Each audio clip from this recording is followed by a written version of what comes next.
If you have been struggling financially, if you've been struggling in your relationships, whether it is private relationships with friends, with family, with dates and lovers, or if it's even in your own health, in your own physical health, mental health, emotional health, spiritual health, if you've been struggling with self worth, self esteem, with perfectionism, with overachieving, with overgiving, if you've been struggling with constantly proving yourself, constantly doing your best, or even getting into the role of trying to save others, assuming more responsibility for others than you're actually taking on for yourself, if you've been struggling with relationships that are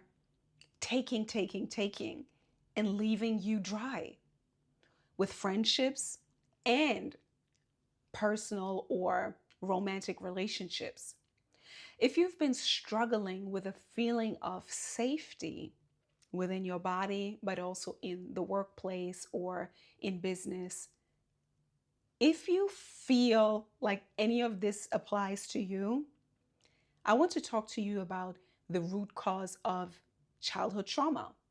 Childhood trauma, and especially codependency, because I have dedicated my life to finding the root cause and also the solution of creating the life of my dreams. This was my initial desire to how can I create the life that actually feels like the life of my dream.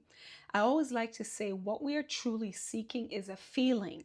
From that feeling, everything else emerges, right? When we feel safe and fulfilled, when we think healthy thoughts, when we feel like our life is good. This is the ultimate state of a dream life. Everything else will be added, right? The person, the friends, the relationships, also the career fulfillment, the audacity, the courage to do what it is that we truly want to do, whether it is a career or if it's your own business. And the same thing with money, with negotiation, knowing your worth, knowing that what you bring to the table actually has value and being compensated for that. This was my goal. This was my what I set out to do 10 years ago. And on that journey, of course, I also encountered the whole topic of childhood trauma.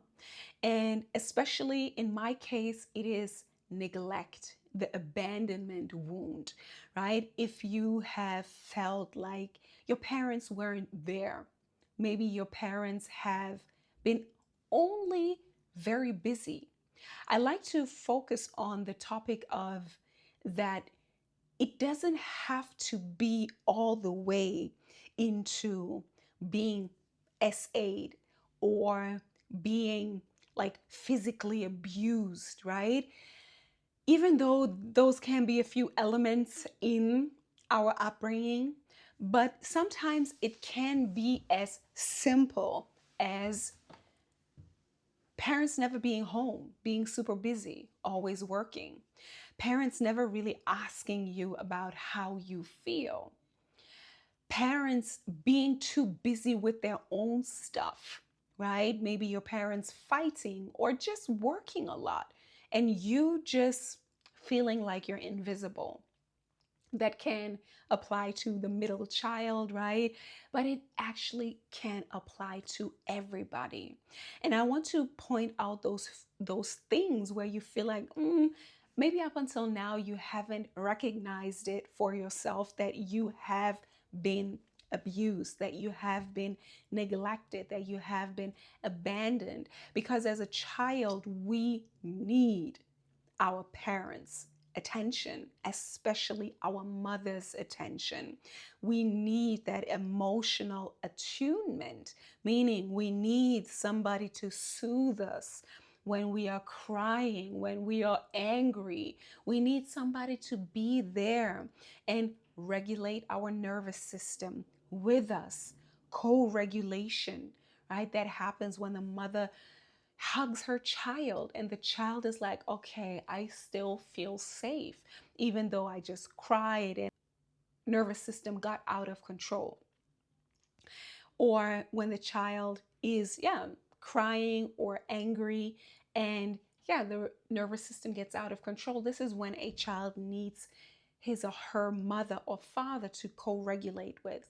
And I can say about myself that I have definitely been abandoned.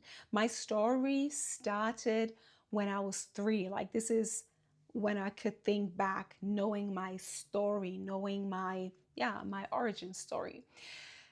My parents, my mother was a German woman and my dad a Ghanaian father. My parents met in Germany. I have an older brother, and at one point, my parents decided that we were going to move to Ghana. So my parents packed up all our bags and went to Ghana with us, with me and my brother. The thing is, my parents decided to go back. That was the plan, to go back to Germany to work some more before they finally relocated to Ghana. So my brother and me, we stayed in Ghana. I was 3, he was 7. Yeah, he's 4 years older than me. So I was 3, he was 7, and we were left in Ghana with my grandparents, but still we were left without our primary caretakers. So I know like this was one of the biggest traumas in my life. But the childhood programming starts even before 3, right? It starts even with your grandma's womb and her beliefs about herself, if she felt like she's worthy, if she felt like she was good enough. It starts with your mother, how she felt all her life, and then also how she felt during pregnancy, and especially during the first year when you were born, and then the first 3 to 7 years to 12 years, like the whole lineage and your programming, because a child from 0 to 7 operates in a theta mind state, meaning you can't think, don't have a barrier to thinking. Everything you do is like you're walking around in hypnosis and you're downloading the thoughts that your parents emit. It doesn't even have to be all of the things they say, it's also their energy. That's why it's said like we are vibrational beings. We are emotional beings before we are rational beings. And this energy gets formed when we are in the womb, in the body, in the belly of our mothers, and then also the 7 years after we come out. So everything your mother thinks, your parents think and feel is downloaded into your subconscious mind. This is where the blueprint is stored, your blueprint of the life that you think you're able to live. All right. So for me, as I said, like one of the biggest imprints, negative imprints of abandonment happened when I was 3. My parents came back to Ghana, to make this story short, right? My parents came back, my mom came back, then we went back to Germany, but her pattern continued. She was always a busy working mom, right? A very busy working mom. She was also not really emotional, so I can't remember that I cried when I was from 3 to maybe even 25, when I started engaging in subconscious reprogramming and everything that I'm speaking to you about. So I never felt emotionally safe with my mom, even though there was no like real physical abuse that many people would deem as that's abuse. This wasn't taking place, but I still didn't feel safe at home. My dad was a little bit physical abusive. He did like hit us sometimes, also me, even when my friends were around. I remember this one situation when my dad, he always used to work in shift. So sometimes he worked night shift and then he woke up a little grumpy and I was like super bubbly. My friends were in my room. I said something a little like uppity, I don't even know how to say, like with a little spice to him. And I remember that he hit me in the face while my friends were there. And yeah, that happened in my household. So I definitely didn't feel safe with my dad. My mom wasn't that abusive, but sometimes she got impatient. And like when I couldn't get the solution on my homeworks, like she gave me a little slap on my back head.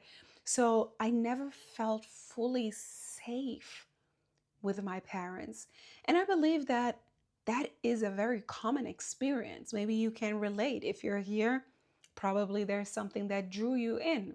So we want to accept those things as abuse, right? We tend to minimalize those things and be like, yeah, that happens to everybody. That's not so bad. I know my mom loves me. I also know that my mom loves me. I know that. I also knew that my dad loved me. But did they have the capacity? Did they have the capacity to create a safe space for me to emotionally mature? No. Or to cultivate a sense of self love? No. So this pattern continued. That's what I want to show us, right? How these early childhood memories form us. It went on like I did everything I could to gain my parents' attention, right? Then a few things happened that were crystal clear that my mom was kind of in her own world. She didn't come to my school graduation. She didn't come to my like high school graduation. I'm from Germany, so it's Abitur or A levels in England. Then I finished university as the first in my family and she didn't celebrate it with me. I mean, come on. How much can you show a child that you don't really care about what they do? Still to this day, she doesn't really acknowledge that. So, my dad, he came to those moments. Also, you see what's important to whom. Like my African dad, for him, education was so important. So, he definitely celebrated those moments with me. But I'm saying that to point out that neglect, trauma of neglect, doesn't always have to be like growing up in a household where you didn't get food or you didn't get um, the basic things you needed. Like I had my own room. We always had enough money. Like I actually felt like we were rich at one point. Like we always had a clean home. It wasn't like I grew up in a messy space. No, but this emotional neglect seeped in all the time again and again. And later on, as I said, like it drove me into survival mode. I never felt safe at home because there was no soothing, no emotional regulation. And later down the line, it formed a thinking pattern inside of me of, you're not enough. You're not enough. You always have to do more. And I did. Like I worked out, I was looking fit. Like I tend to become a little bit of a perfectionist. My room was always clean. I tried to do the things to the best of my ability, jumping through all of these hoops, right? Academic, then I went into corporate. And I realized, okay, this was a storyline that I was fed to jump into corporate and to do all the things that people say that this would lead to success. And I believe that success is fulfillment. This is my definition. Success is fulfillment. And we think that success, this outward success, the facade of success, looking good, having a fit body, having a car, having the apartment, having the prestigious corporate job, that all of these things are the facade of fulfillment, the facade of success. I had those things almost, yeah, 10 years ago, a little bit more. And then I realized I wasn't fulfilled. And I always had this sense of spirituality in me, always. I always had a sense of God loves me. I always had that. I always knew that God loves me. I knew that Jesus loved me. I had this relationship, this parasocial relationship with Jesus. And I thought, oh, Jesus was a cool guy. And I believe that he's non judgmental. I thought that. So I also explored many fields of life, like getting to know different kinds of people. But coming back to when I finally realized I had to do something profound in order to get out of this subtle feeling of never feeling enough. Because this feeling of never feeling enough first led me up the corporate hill, which I think can be a little bit of a positive thing, right? There's always two sides to everything, all right? So we have to cultivate some nuance here, okay? So that happened. And then I realized that's not what I want to do. So I branched out of corporate and I said, I prayed to God and I knew that I wanted to find my purpose. And on that path, I went out into the world and explored some more. Nothing bad about that. But when you are out in the world, you really get to know your own subconscious programming, because what is in your subconscious is the automatic patterns that play out. So, one of the things that gave me a big wake up call was one guy that I attracted. I attracted this one guy in my time, as I said, like I was fresh out of corporate. I felt amazing. I had my car, I had a fit body. I felt so powerful because I've achieved everything I wanted to achieve up until then. Then I met this guy, and he was definitely 100% a narcissist. And he was also just running through a few other girls in my city, but still, like, he knew exactly what he was doing. Like, he knew how to get a girl. Fast forward, like, what he said to me at one point was, like, I have to stop this interaction because you are so needy.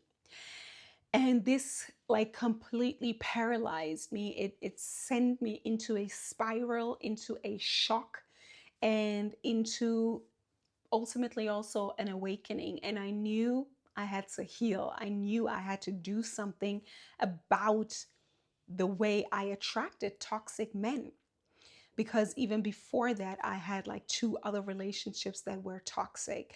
But this moment really sent me off on this, I have to do something about it. That was like a little bit more than 10 years ago, where I knew I had to work on myself. I wanted to make myself valuable. This is another pattern. Maybe you identify that as well.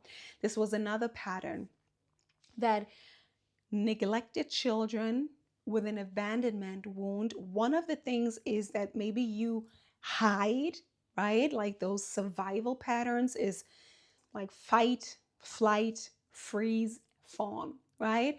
And one of the flight mechanisms is hiding. Like you hide, you isolate, you don't want to have to do nothing with other people.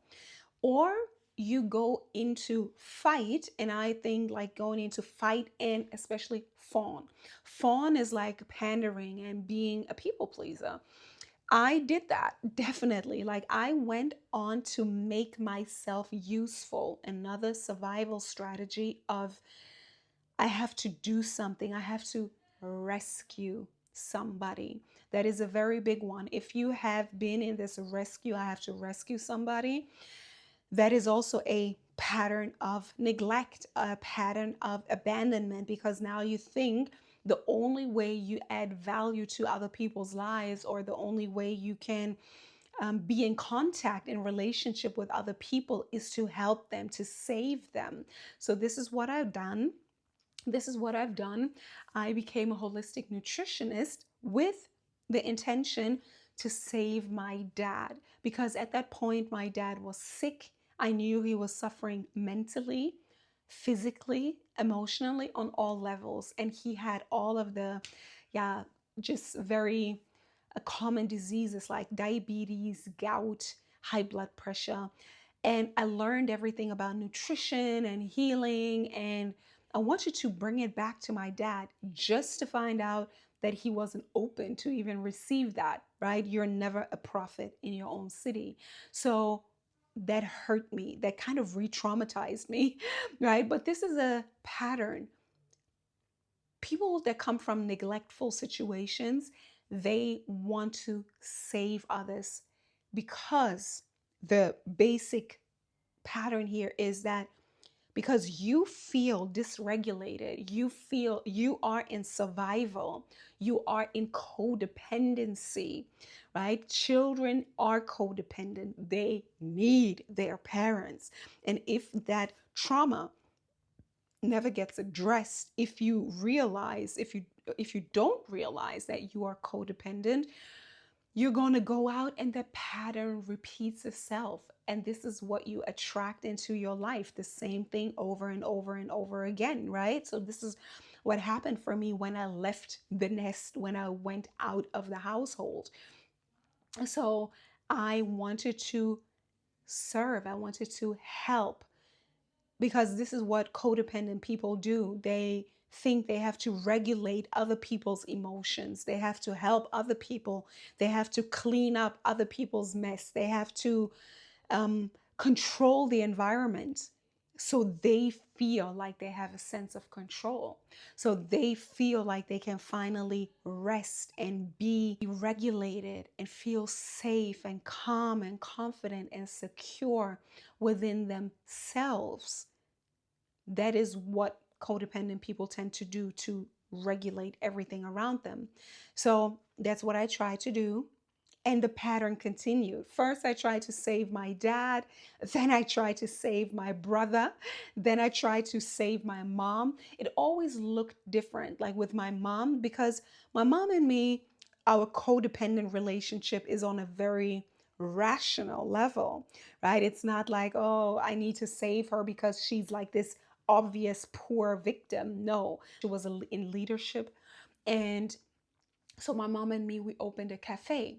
So for me, that was my codependence. Oh, let me help her with her dream.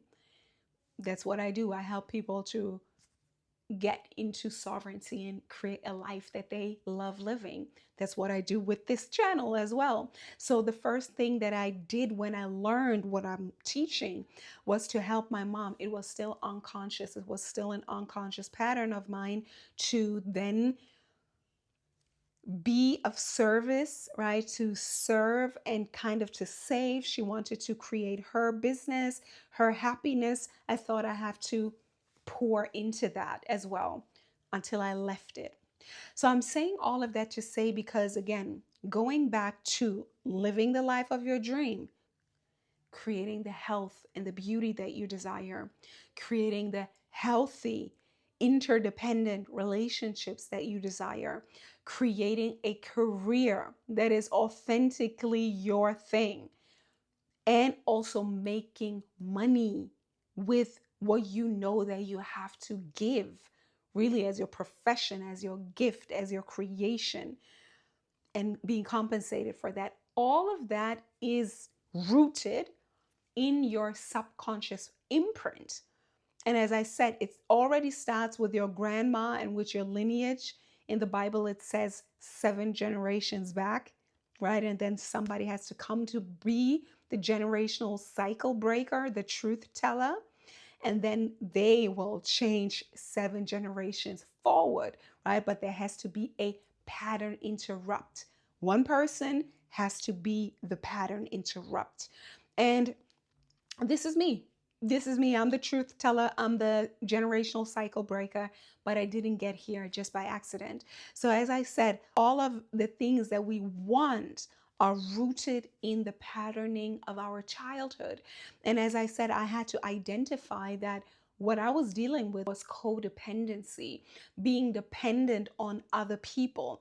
Again, and this comes with the survival strategy of especially fawning, right? Making yourself be perfect, being a people pleaser, being an overgiver, an over sharer, somebody who always explains themselves, somebody who's hyper vigilant, like always looking how people react to you, right? Being extremely dependent on if people like you, right? Being somebody who doesn't have healthy boundaries, somebody who can't say no, right? Somebody who always needs to, yeah, control the environment instead of being authentic, right? If that's you, again, that's a deep rooted pattern that needs to break, a pattern that needs to be interrupted, right? Because if it's not interrupted, you're going to continue to create, most likely, a version of life that looks like your mother's, because that is the pattern that got downloaded into you, right? The low self-worth, the low self-esteem, no boundaries, being codependent, always putting yourself and your feelings and your needs on the back burner, right? Not even feeling like you have emotions, not even feeling like you have needs, emotional needs, like you need to have somebody ask about you, or that you have a need for whatever, rest, boundaries. All of those things are human needs, okay? The way out is not to continue watching only this YouTube video, is not only to continue watching other people's YouTube videos, right? Not scrolling and thinking that with this YouTube video and continuous education, that that's it. No. The thing that helped me to get to where I am today is a proven, repeatable, reliable system of transformation. This system is a system that combines all of the sciences, let's say that, together to create transformation from the negative subconscious patternings to bring them up above the veil, to bring them up above the veil of unconsciousness, to bring them into the light. You've probably seen the analogy of the iceberg, right? The tip of the iceberg is what you are aware of. This is your conscious mind. And 95% of your consciousness is subconscious, right? Underneath the veil of consciousness. And your subconscious mind is your body.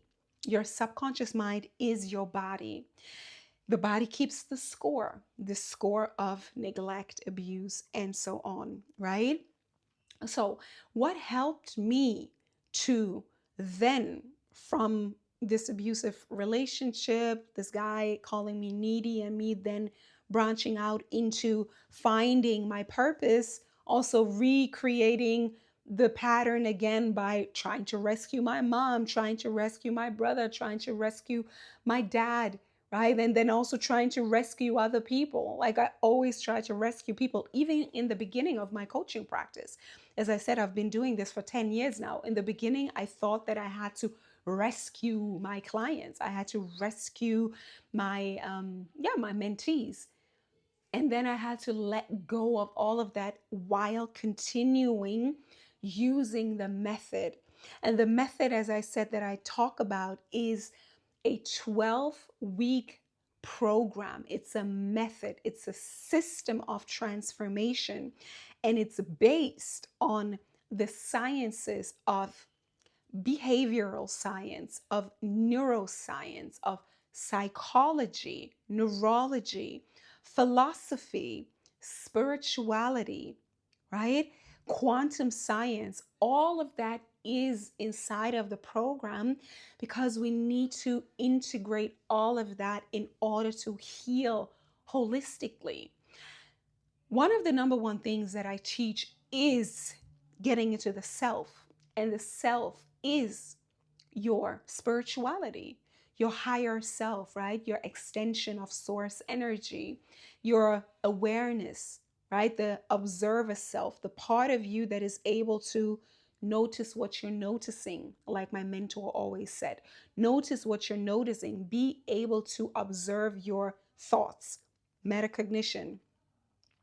That is a big part. In this 12-week, 90-day transformational system, There are four phases, and the four phases help you to create space. I always like to